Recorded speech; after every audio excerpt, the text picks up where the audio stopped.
আমি রাব্বুল আলামিনের কাছে শুকরিয়া আদায় করি এবং মাননীয় প্রধানমন্ত্রী, আইনমন্ত্রী, স্বরাষ্ট্রমন্ত্রী, মাননীয় ক্রীড়া প্রতিমন্ত্রী আমিনুল ইসলাম সাহেব, উনি আমাকে সর্বাত্মকভাবে এই বিচারের সাহায্য সহযোগিতা বুদ্ধি পরামর্শ দিয়ে আমাকে সর্বাত্মকভাবে সহযোগিতা করেছেন।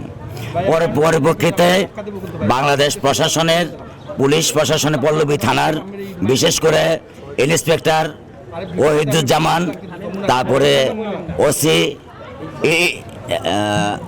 ইন্সপেকশন ওসি, তদন্ত ওসি আহাদুজ্জামান এবং ইকবাল সাহেব, ওনারা আমাদেরকে সর্বাত্মকভাবে আসামি ধরবার জন্য অক্লান্ত পরিশ্রম করেছেন। তা না হলে হয়তোবা আমি যতটুকু জানতে পেরেছি যে আসামি আর 2-4 মিনিট হলে মোবাইল ফেলে দিলে তাকে আর ধরাটা খুব কঠিন হয়ে যেত, হয়তোবা পারতেন কিন্তু সময় লাগতো।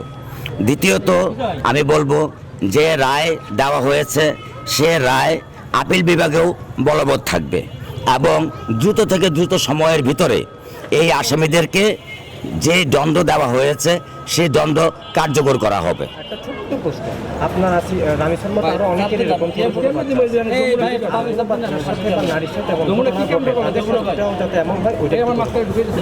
আমি একজন সন্তানের বাবা, রামেশার বাবা। এই বাংলাদেশে হাজার হাজার রামেশা আসিয়া আছে। আমি বাবা হিসেবে চাই না এই পুনরাবৃত্তি বাংলাদেশের আর 100 বছরের ভিতরেও ঘটুক, কারণ একজন বিচার আল্লাহ তাআলা আইন বিচারপতি সাহেব একদম ন্যায্য বিচার করেছেন, কিন্তু একজন বাবা মার বুক যে খালি হয়ে গেছে, এই ক্ষতি, এই কষ্ট, এই স্মৃতি কোনোদিন কেউ কোনো কিছুর বিনিময়ে পূরণ করবার নয়। তাহলে আমি সবার কাছে অনুরোধ করব, আমরা সমাজের কাছে অনুরোধ করব, আমরা যেন ভদ্রভাবে চলাফেরা করি, আমাদের সুশৃঙ্খলভাবে চলাফেরা করি, আমাদের আচরণ এমন কিছু যেন না হয়, হোক বা টিনেজ হোক, বৃদ্ধ হোক, তাদের উপরে যেন কোনো অত্যাচার বা পাশবিক নির্যাতন না হয়।